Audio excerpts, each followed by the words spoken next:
ओम गणेशाय नमः। ओम नमः शिवाय।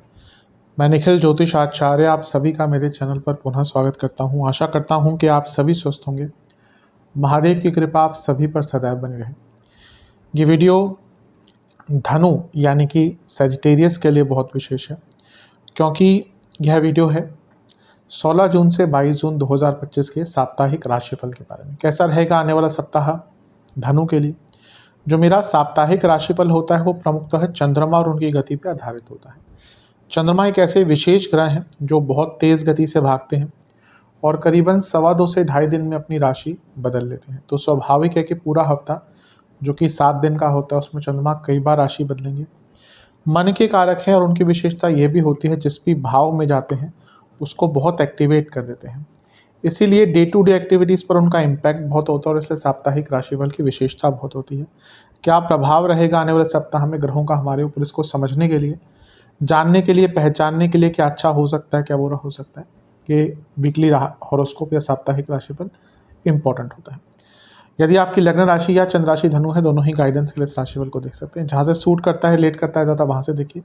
व्यक्तिगत तौर पे मेरा मानना है लग्न राशि से देखेंगे तो अच्छा, इनकेस नहीं पता तो चंद्र राशि से भी इसको देख सकते हैं। शुरू करते हैं। चंद्रमा आपके तीसरे भाव यानी कि कुंभ में आ जाएंगे। ये होगा 16 तारीख दिन के 1 बजे के आसपास और 18 तारीख शाम के 6 तक यहीं पर रहेंगे। चंद्रमा का तीसरे भाव में आना वैसे अच्छा ही माना जाता है। राहु भी तीसरे भाव में है, जो अपने आप में तीसरे भाव में अच्छे रहते हैं। चंद्रमा क्योंकि अष्टमेश है और तीसरे घर में है और राहु के साथ है, यानी कि अपनी प्रॉब्लम्स का थोड़ा अनकन्वेंशनल हल निकालने के लिए, कुछ नॉर्मल से हटकर करने के लिए, अगर कोई काम अटक रहा था किसी भी तरीके से आप अगर कर रहे थे तो तरीका बदलकर, अपने सोच को बदलकर उस कार्य को पूर्ण किया जा सकता है। तीसरे घर के चंद्रमा भी अच्छे होते हैं, तीसरे घर के राहु भी अच्छे होते हैं। दोनों का कॉम्बिनेशन जो ग्रहण दोष है वो भी तीसरे घर में हिम्मत दिखाने के लिए, रिस्क लेने के लिए अच्छा होता है। लेकिन क्योंकि तीसरा भाव कम्युनिकेशन का भी है तो यहाँ पर जब ग्रहण दोष लगता है तो कम्युनिकेशन प्रॉब्लम हो सकती है। और क्योंकि मंगल का प्रभाव भी है जो 12वें घर के स्वामी हैं, तो इस कम्युनिकेशन प्रॉब्लम के कारण दिक्कत भी आ सकती है और साथ ही में सेहत पर भी बुरा प्रभाव पड़ सकता है। ये मंगल अंगारक दोष युक्त हैं, 12वें घर के स्वामी भी हैं, यानी कि छोटी मोटी इंजरी का योग भी बन जाता है और एग्रेशन बहुत रहेगा। हाँ, यही जो मंगल है ये पंचमेश होकर राजयोग भी बना रहे हैं, लक्ष्मी स्थान में बैठे हैं, लक्ष्मी स्थान के स्वामी हैं, तो पैसा आने का योग यहाँ से भी बन जाता है। और लग्नेश गुरु की दृष्टि भी है जो खुद केंद्र भाव में बैठे हुए हैं, तो ये भी अच्छा है। बस कोशिश कीजिएगा कि बहुत जल्दबाजी में नहीं रहना, कोशिश कीजिएगा कि बिना एनालाइज करे चीज़ों को नहीं करना, और कोशिश कीजिएगा अपने कम्युनिकेशन पर बहुत ध्यान देना है। यहाँ पर भाई बहनों के साथ लेकर दोस्तों के साथ और कलीग्स के साथ, सबके साथ झगड़े यहाँ पर आपके हो सकते हैं। नवांश कुंडली बताती है कि यहाँ पर गुस्सा बहुत रहेगा, कंट्रोल कीजिएगा। दशांश कुंडली कार्य क्षेत्र में कम्युनिकेशन गैप हो सकते हैं, कंट्रोल कीजिएगा। बिजनेस ठीक है लेकिन कोई बहुत बड़ा रिस्क मत लीजिएगा। लव लाइफ अगर कहीं पे अनडिसाइडेड हो, कुछ क्लैरिटी हो की कमी हो, तो वहाँ पर यहाँ बल्कि कोई बहुत बड़ा आर्गुमेंट इस चीज़ के कारण ही हो सकता है। तो अगर आपको क्लैरिटी नहीं हो तो उस टॉपिक को डिस्कस मत कीजिएगा, या फिर ब्लेम गेम तो बिल्कुल मत कीजिएगा। वैवाहिक जीवन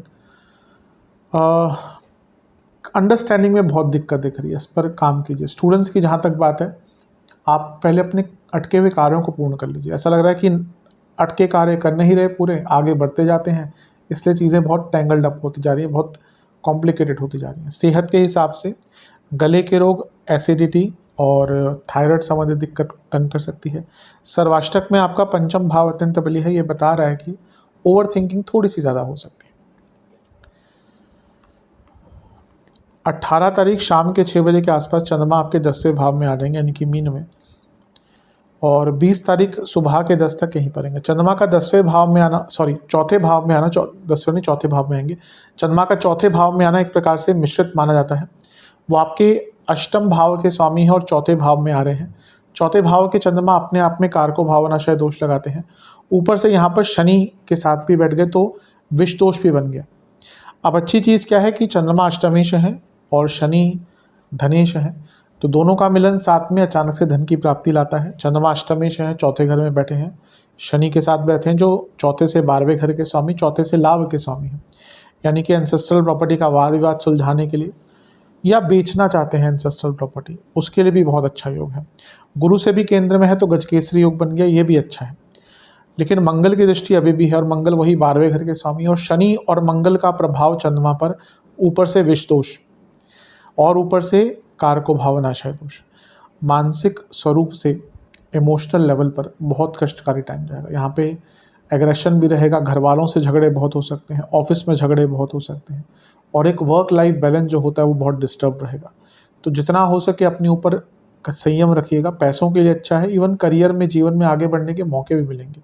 बस इमोशनल टर्बुलेंस रहेगा, बहुत अप्स एंड डाउन्स, कभी खुद का ही मूड खराब हो जाएगा बिना किसी कारण से, तो ये चीज़ें काफ़ी तंग करेंगी। नवांश कुंडली बता रही है कि लालच से बचना है, और कुछ लोगों का अपना फ़ायदा उठाने से रोकना है। कई लोग हैं जो फ़ायदे के लिए हैं आपके साथ। दशांश कुंडली कार्य क्षेत्र में सब ठीक है, ऐसी कोई दिक्कत नहीं दिख रही। एक ही प्रॉब्लम है कि आप थोड़े शॉर्टकट ज़्यादा ले रहे हैं। वैवाहिक जीवन, बिजनेस में पुनः कहूँगा कोई रिस्क नहीं लेना, जैसा चल रहा है चलने दीजिए। लव लाइफ बहुत डिमांडिंग हो गए हैं शायद, इस पर कंट्रोल कीजिए। स्टडी भी कीजिए चीज़ को कि क्या आप सच में डिमांडिंग हो रहे हैं। रिसर्च कह रहा हूँ, जानने का प्रयास कीजिए कि क्या आप सच में डिमांडिंग हो रहे हैं। हो सकता है, बहुत चांसेस हैं कि हमें पता नहीं चलता, लेकिन हम कभी कभी एक्स्ट्रा डिमांडिंग हो जाते हैं। वैवाहिक जीवन, छोटी मोटी चीज़ों को माफ़ करके आगे बढ़िए। जहाँ तक स्टूडेंट्स की बात है, आप अपनी कॉम्प्लिकेशंस, अपनी दिक्कतें खुद बढ़ा रहे हैं। अपने जीवन को सिंप्लीफाई कर लीजिए, वरना प्रॉब्लम बढ़ती ही रहेंगी। सेहत के हिसाब से हड्डियों की प्रॉब्लम, कफ रोग, नसों के रोग, सर्वाष्टक में आपका धन स्थान बली है। पैसा आने के तो योग बन ही जाते हैं, प्रॉपर्टी से स्पेशली अच्छा पैसा आ सकता है।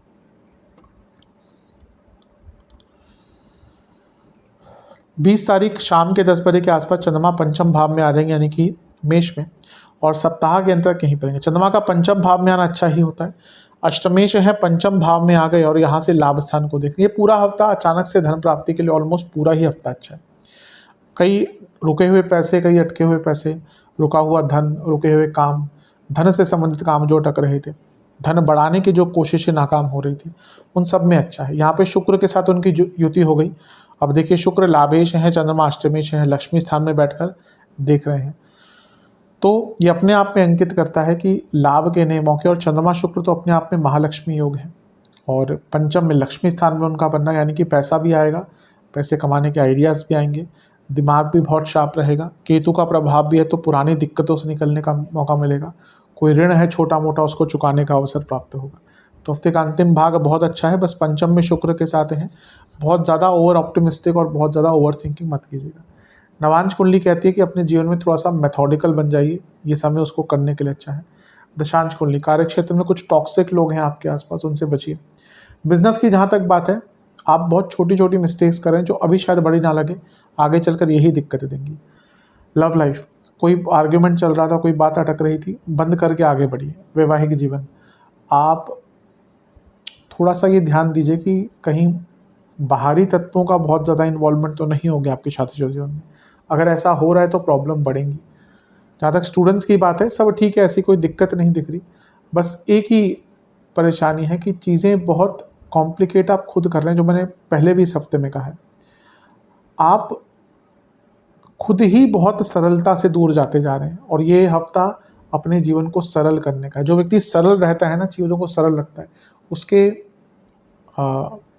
सफलता की जो प्रोबेबिलिटी है थोड़ी सी बढ़ती है। और उस सरलता, ऐसा नहीं कि बहुत आराम से आ जाती है, सरलता लाने के लिए भी बहुत कुछ सीखना पड़ता है। पर इस समय दिख रहा है कि आपने चीज़ों को बहुत कॉम्प्लिकेटेड करा हुआ है। सेहत के हिसाब से हड्डियों की प्रॉब्लम, हार्मोनल प्रॉब्लम, पेट के रोग, ब्लड डिसऑर्डर, सर्वाष्टक में आपका पंचम भाव अत्यंत बली है। ओवर थिंकिंग रहेगी, लेकिन धन के लिए अच्छा है। उपाय के स्वरूप में शिव चालीसा, बृहस्पति चालीसा एक बार पाठ कीजिएगा। आशा करता हूँ वीडियो काम आएगी। चैनल पर नहीं है, सब्सक्राइब कीजिए, वीडियो को लाइक कीजिए। मिलता हूँ अगली वीडियो में, तब तक के लिए ओम नमः शिवाय।